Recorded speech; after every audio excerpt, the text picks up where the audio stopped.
नमस्कार दोस्तों, right wing में आपका स्वागत है। आज हम बात करेंगे मोदी सरकार पर कांग्रेस समेत तमाम विपक्षी पार्टियों के सबसे बड़े आरोप की, और वो ये कि सुप्रीम कोर्ट समेत तमाम संवैधानिक संस्थाओं पर मोदी ने कब्जा कर लिया है।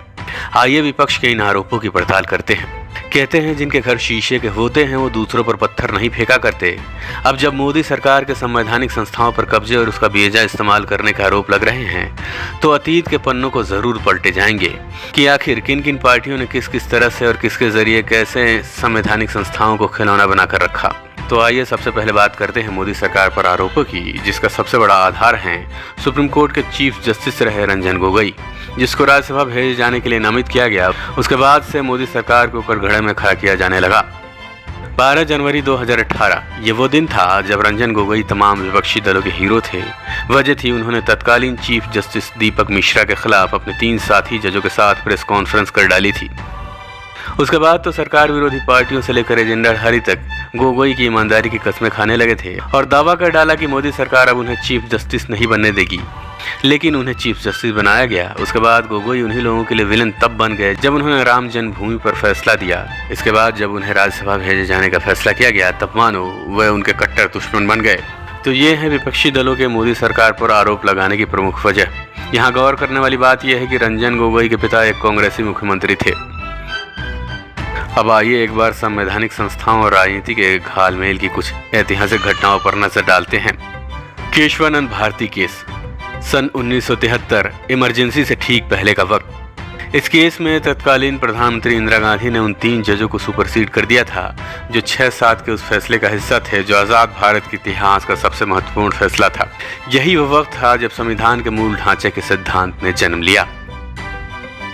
वक्त इमरजेंसी का दौर। जस्टिस HR खन्ना, इन्होंने जबलपुर SDM केस में बहुमत के खिलाफ जाकर सिविल लिबर्टी को सुरक्षित रखने का फैसला दिया था। इंदिरा गांधी ने जस्टिस खन्ना को सुपरसीड कर दिया। जस्टिस HS बेग को चीफ जस्टिस बनाया। जस्टिस बेग सरकार का समर्थन करने वाले बहुमत के फैसले का हिस्सा थे। उन्हें इंदिरा गांधी की सरकार ने चीफ जस्टिस बनाया। आइए अब एक नज़र डाल लेते हैं उन फैसलों पर जिससे कांग्रेस ने संवैधानिक संस्थाओं को नुकसान पहुंचाया। जस्टिस बहारुल इस्लाम सुप्रीम कोर्ट के जज रहे, हाई कोर्ट के चीफ जस्टिस रहे, गुवाहाटी हाई कोर्ट के जज रहे, पूर्व वकील रहे, असम के बारपेटा लोकसभा सीट से कांग्रेस के उम्मीदवार रहे, कांग्रेस के राज्यसभा सांसद रहे। जस्टिस बहारुल इस्लाम को गुवाहाटी हाई कोर्ट से रिटायर होने के तुरंत बाद कांग्रेस ने उन्हें सुप्रीम कोर्ट का जज बना दिया था। असम के मूल निवासी बहारुल इस्लाम अलीगढ़ मुस्लिम यूनिवर्सिटी से कानून की पढ़ाई की। 1951 में असम उच्च न्यायालय में वकील बने। 1956 में कांग्रेस से जुड़े। 1957 से 1972 के बीच असम प्रदेश कांग्रेस कमेटी के चुनाव अधिकारी रहे। गुवाहाटी जिला कांग्रेस समिति के सदस्य तक रहे। 3 अप्रैल 1962 को कांग्रेस ने इन्हें राज्यसभा भेजा। 1968 तक सांसद के तौर पर पहला कार्यकाल रहा। इंदिरा गांधी ने 1968 में दोबारा राज्यसभा सांसद बनाया। दूसरा कार्यकाल 1972 में पूरा होना था। 2 साल पहले 20 जनवरी 1972 में इस्तीफा दे दिया। इसके बाद इंदिरा गांधी ने असम हाई कोर्ट का जज बनाया, यानी कांग्रेस के सांसद से सीधे हाई कोर्ट के जज बने। 11 मार्च 1979 को गुवाहाटी हाई कोर्ट के कार्यवाहक चीफ जस्टिस बने। 7 जुलाई 1979 को हाई कोर्ट के मुख्य न्यायाधीश बन गए। 1 मार्च 1980 को मुख्य न्यायाधीश के रूप में रिटायर हुए।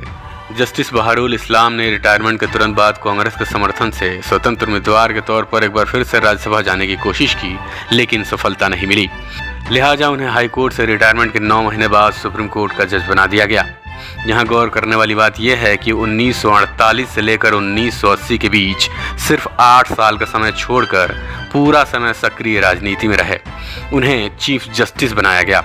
बहारुल इस्लाम ने रिटायर होने के ठीक 6 हफ्ते पहले 13 जनवरी 1983 को सुप्रीम कोर्ट के न्यायाधीश पद से इस्तीफा दे दिया, और जिस दिन इस्तीफा दिया उसके ठीक अगले दिन कांग्रेस ने उन्हें असम के बारपेटा लोकसभा सीट से अपना उम्मीदवार घोषित कर दिया।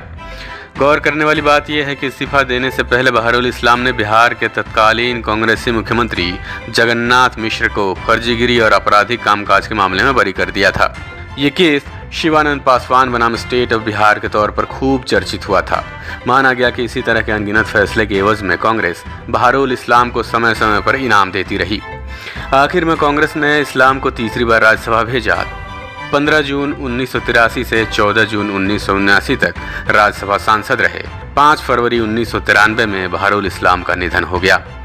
तो कांग्रेस के अनगिनत कारनामों में से ये सिर्फ चंद किस्से हैं संवैधानिक पदों के साथ खिलवाड़ के, जिसे आज देश की तमाम संवैधानिक संस्थाएं गुलाम लग रही हैं। हमारी इस रिपोर्ट में इतना ही। हमारी ये रिपोर्ट आपको अगर अच्छी लगी हो तो लाइक और सब्सक्राइब करें। आप चाहें तो कमेंट भी कर सकते हैं। जय हिंद।